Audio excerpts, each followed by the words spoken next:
Good morning, mahaw ta guys. Breakfast.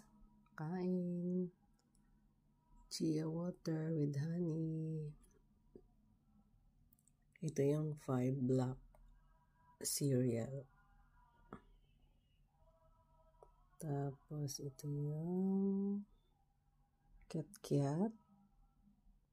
Pero maasim. Ito yung dalawang saging. From Saging Saba from Philippines. And dito sa Yunlong ano to, $5 yung isa. Di ba ganyan kamahal ang saba dito? Kasi yung saging dito iba.